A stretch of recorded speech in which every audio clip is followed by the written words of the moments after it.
Welcome, friends.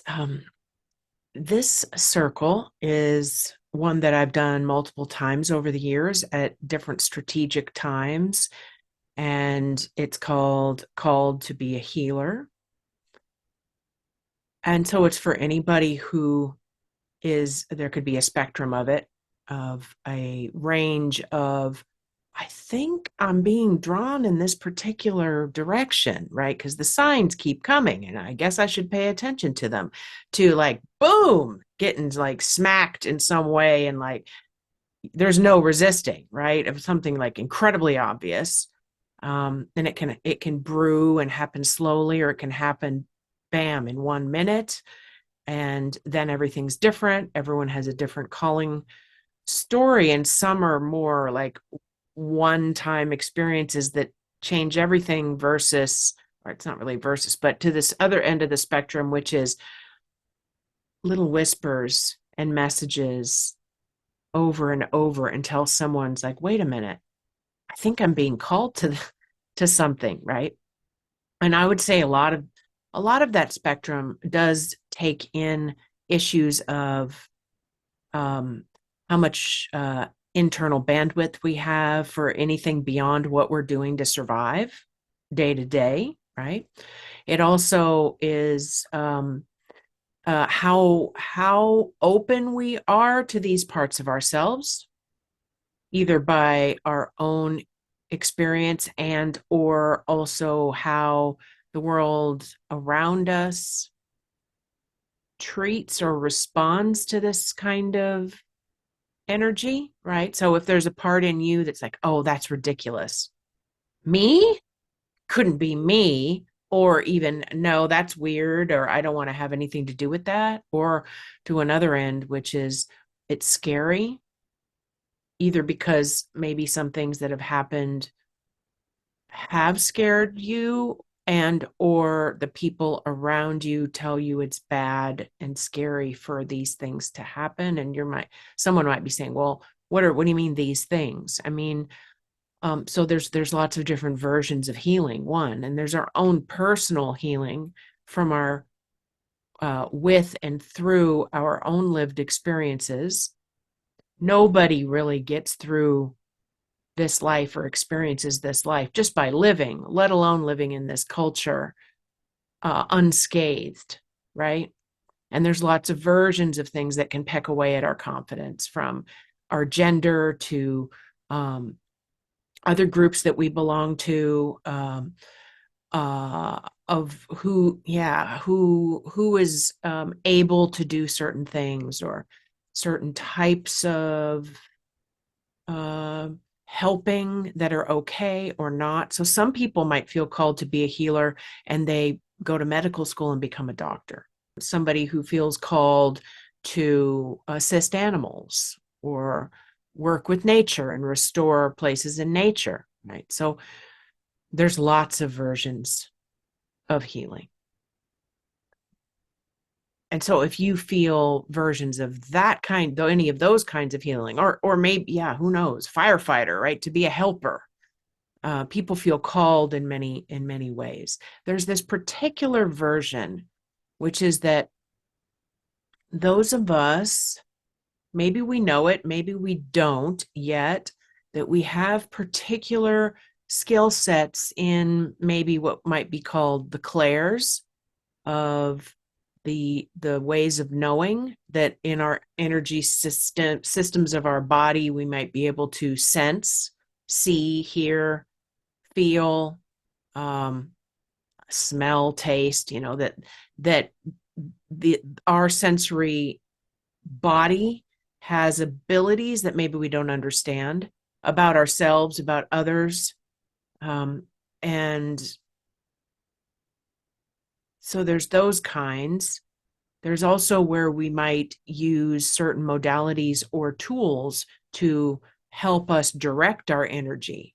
So someone in the room before I started recording talked about all these flutes coming to her, and it's starting to feel like a message, like, oh, I'm supposed to do something with sound, right? So also nowadays, there's many more people working with sound as healing. It might be energy work, a Reiki, cranial sacral. There's many modalities that the subtle energies, not even so some people can touch and transmit helpful energy to and through self for and with somebody else. Other people, it might be hearing messages for someone. It might be doing divination in a way to help people plot their course about what's going on in their life. It might be that certain animals come forth to somebody that want to help them with whatever's going on with the person that seeks them out, right? So a long time ago, about more than half my life ago, I uh, so I was in my early 20s and I started getting these feelings like a healer. I didn't even really know like what do you mean? And these were days before the internet, and so it was less easy to find information about things, right? But I was thinking maybe a naturopath, maybe a midwife. I mean, these are two things that were just that I was aware of. So I thought, well, maybe that, maybe that. I realized, no, not those two things after a while. But then a few years later, so I had a calling, but I didn't know where to put it. I didn't know what to do with it. I'm like, I don't know. And so then I just went about my life. And then a few years later, literally, I mean, it smacked me over the head. And I had an experience that then kind of turned it on. And I started hearing things, seeing things, right? So sometimes people have an experience that opens a door to a set of abilities, sometimes through sickness, uh, whether of the body or of the mind, soul, right? So people can have like kind of in common language kind of crack up, a cracking open of some kind of mental, like people can get really euphoric or have visions, right? Like not one day and then the next day, or maybe at a certain phase of life they start coming on where they weren't there and then they are. um, it depends a lot on the people that are around us and how they treat it, meaning how they respond to it. Are they supportive, or do they think we need medication, or that we need, right, some an intervention of some sort? So there's a lot of details about this. So one thing I always want to say, so I'll say some version of it now, which is that this is delicate, meaning like there was a time in my early career where and I've learned since then to be much more cautious about any form of encouragement, because there was a woman who was a mother and had a family and had a job and all this, and she came to one of my very first journey circles that I hosted, and she had a very powerful vision, which of course she had visions for quite a while. She was also medicated because of them, right? um, to help suppress them, but she didn't have any support around it. And she had this vision with me, and I recognized the power of the vision. And I honestly don't even remember exactly what I said, but what she did with that was she basically like left her husband, went to Hawaii, crashed a car, thought she could drive, like kind of woo, like wow. And then things started falling apart for her. And her husband actually called me to tell me, like, hey, look, this happened. I'm like, wow, okay. Like, now, was she in a confining life and that she wanted out of? Probably, right? But the how and the what and the timing of things is very important. So with this circle and this subject, I am not telling you drop everything and go in this direction, because it's very tough. It's not easy, right? And yeah, we have to have support at different times. Things have to kind of come together. The now moment is important. So I just want to say that. Okay. Well, Quynn said that No, none of that. Okay. So I'm not telling you to do anything. We're just talking at this point. And pretty soon I'm going to play some sound and you can listen within about what your internal allies tell you. And sometimes, yes, it's time to drop everything and go. I have done that. And other times it's very strategic about how that might happen, right? So that the best possible scenario has the best chance of unfolding for us. I guess that's my point. The timing and the how are very strategically important in how, quote, it turns out. Now, granted, if we crash and burn, maybe that's the lesson, right? But some crashes and burns are teachers and others are detrimental. So even knowing the difference between those is very important. All right. So sometimes when we're called, we don't listen or we don't know what to do with it. And often we might hear that or feel those kinds of pokes or dreams or messages. And then we're like, yeah, okay, well, what do I do with this? I don't know. And so we have to wait and wait for an opening, wait for the next piece, right? The next message, the next piece of our puzzle to come together. So maybe we're feeling something, but when we don't know what to do, and then someone says, or someone tells us about a modality, or someone turns us on to something, or we find it online, or I don't know, we have a dream about it and follow it.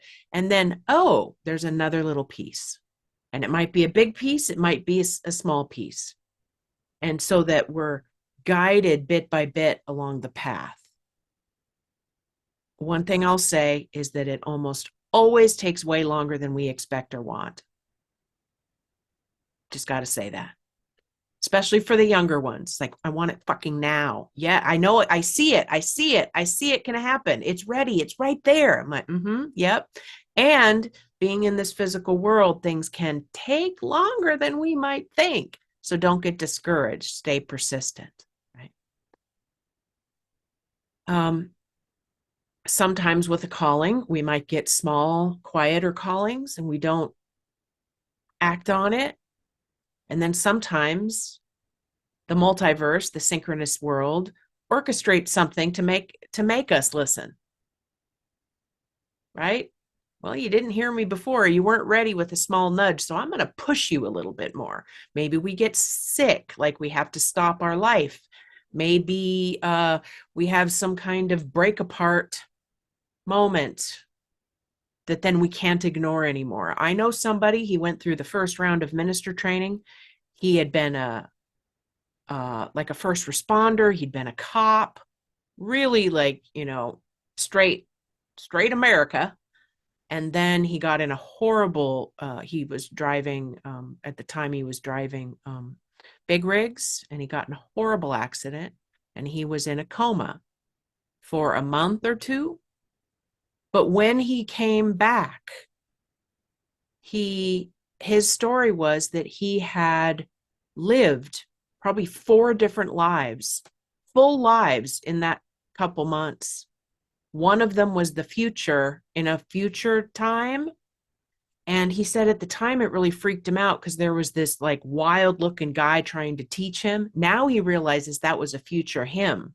But at the time, he didn't have the concept of this other way to live, right? So he was very straight, very trimmed in the hair, very tight, very, you know, like that. And so he didn't even know what to do with this other guy trying to teach him stuff that later he recognized as him. But yeah, he lived 4 different lives, full lives, and he came back with abilities like healer abilities that he didn't have at all that he knew of when he went into the coma. So we also want to hope that we don't need that kind of screaming message to us, although sometimes that happens. Sometimes callings, we listen to callings through a certain kind of falling apart or loss. It breaks us open. Those are hard. And yet they might point us in the direction of what they or it or we want of ourselves, right? So maybe take a moment and think about the different aspects or the different senses that you've had of being called to something, to this, even if you don't. And part of it is sometimes we're called to something we don't know what it is yet because we're not there enough to know. We can't even vision what, we can't even understand what might be being shared with us as a potential because we've never lived that life, right? We've never been that person before. We don't recognize it. We might, me? No, because we can't imagine it because it hasn't happened. And so to hold space for that. So it might not be so specific. Like for me, okay, a naturopath, because that was all I knew. Maybe had one card reading in my life. Like I was totally not exposed to all the things that I am now, right? And so I didn't, maybe, yeah, maybe that. That's what I thought was possible. And I didn't know a lot of other things were. Even now I'll say to people, I don't know what I can do because I haven't done it yet. Like sometimes I do things that I don't know I can do until the moment I have to do it, right? And then if I can get out of my own way of, oh my God, I can't do this, and I let that set aside, something comes through. I'm like, wow, I didn't know that could happen. So I think so as you're pondering mm, remnants of calling or wisps. Sometimes it's like a fragrance on a breeze. You're like, wait, what was that? Other times it slams right in and it won't leave you alone. But maybe it hasn't been time because you don't have enough agency or power in your life to work something on purpose, or maybe you're not well enough, or right, stuff like that. So there's timing and there's enough understanding of a place to start or the next step. And a part of that is sometimes something can feel so big. If you even think about it, it's overwhelming. But then you could just bring it to, well, what's the next step? What what do I do now? What I say to my allies is, I need you to be clear with me. Because if you're all like symbolic and hinting around or confusing, I won't know what to do. I won't understand. And so if you want me to do something, make it clear. That's what I say. And then I kind of wait for something that feels clear. And sometimes things are foggy and I do what I can in the moment. Also, sometimes it's about waiting for the right place at the right time, the right person in the right moment, right? It's not there yet. But all of these times when it feels like it's trying to come together and it's not, what we can do is stay open to being guided. Guide me to the next piece. And then it's a teamwork thing. Like if whoever the you is, this guiding principle of the web of life, right, that can draw us along and assist us in ways that we can't even imagine until it happens. Make it clear with me or help me see or know what the next piece is. And then my commitment is that I will then do what I can to act on it. Right? That's the deal. We're in collaboration. And for some, what is the next step is even getting more clear about understanding that we're not alone in this. That's one of the biggest things I've learned and got come to trust throughout this process for me is it is not just me. There's this other energy that wants things from me. Just like, everybody, we have a place, we have different things we're good at, right? And there is a force or an energy that does try to keep us apart from it. It's like a more of a colonizer kind of energy, right? Be small, that kind of thing. Don't use your gifts, don't be magical, blah blah blah. um, so that was a lot of words. So notice what words or ideas feel like a thread to you right now that you could follow or tug on to see what it's connected to for you about your calling. Sometimes it's a whisper, and sometimes it's a shout. Sometimes it happens once, sometimes it happens again and again. Now, something that just popped into my head. So let's say we are resisting who we are and what our gift and our gifts. And our gifts are not just what we can do, it's who we are, right? How we show up in the world. So if we have been taught to discount it, deny it, think it's a pile of crap that's worth nothing, then we might also be doing behaviors that try to numb those things, right? We might be getting in our own way about that. Is, oh, I don't have anything anyway, right, like that kind of thing. So there might be something that in order to get where we want to go or to be what we know we are, we might have to stop sabotaging ourselves in this way or that way. So sometimes it's even an awareness of any way that we are holding ourselves back, us doing it to ourselves, right? Negative self-talk, numbing behaviors, other things. So that might be, so and it's maybe the sound is maybe 12 to 13 minutes, something like that. It's two drums.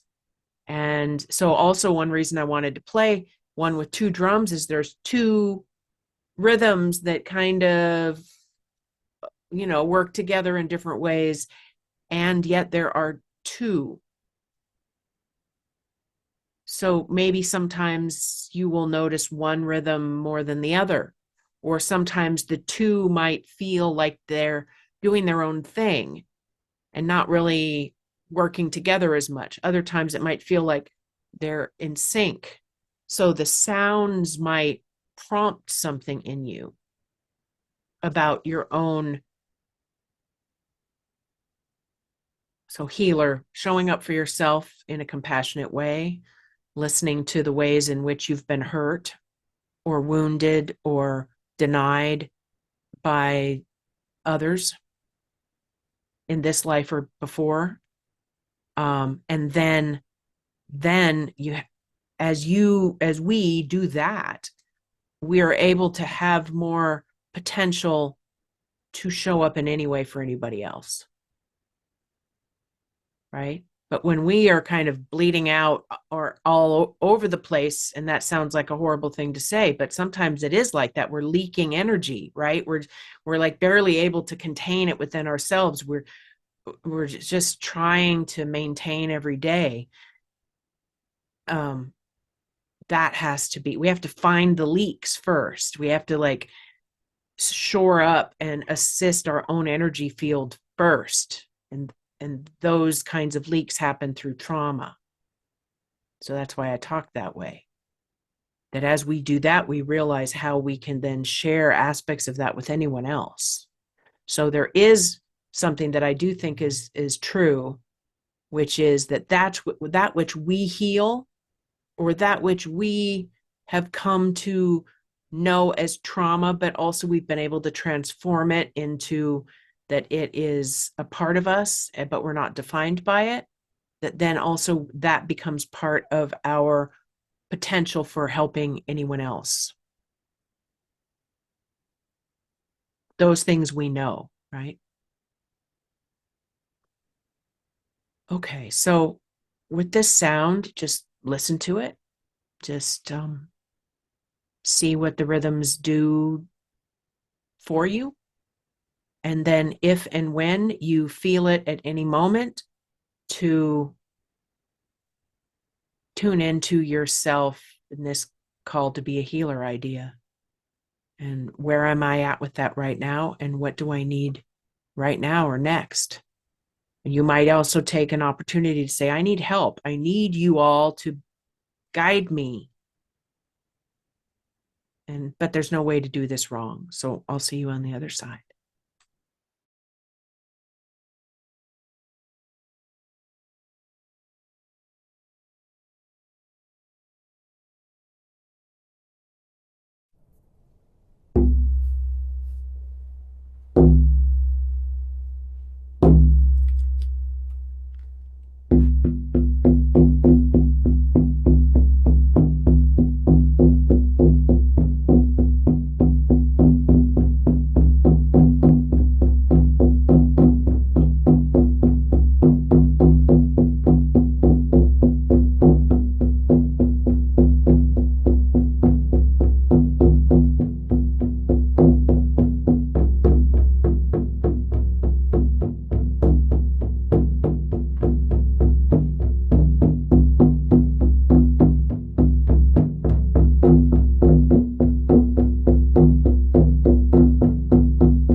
And then quiet after the sound. See if anything remains that still wants attention.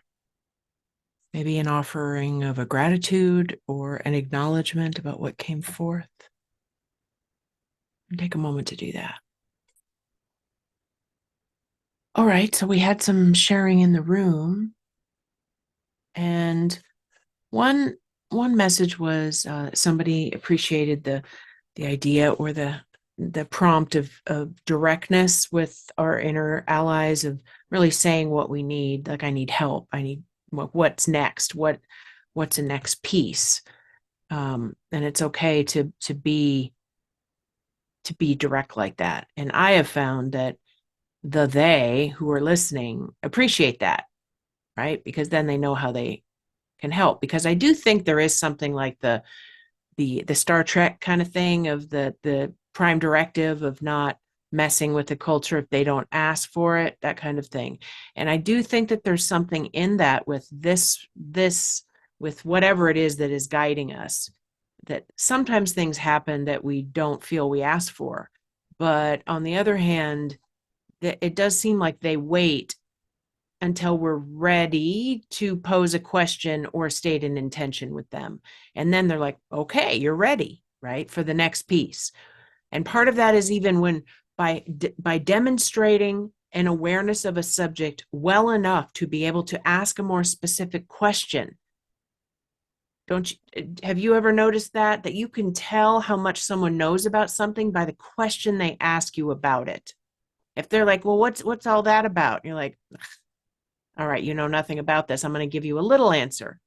But if you're like, oh, that if the person says a much more specific, pointed question, like, oh, you know about that. So then I can give you a more direct answer, right? There is that. So also when we're searching for something online, if we don't really know what we're searching for, it's kind of, it could be chance or not chance, but like it could respond, but it can respond more completely or fully when we put in very specific keywords that will pull up something more specific.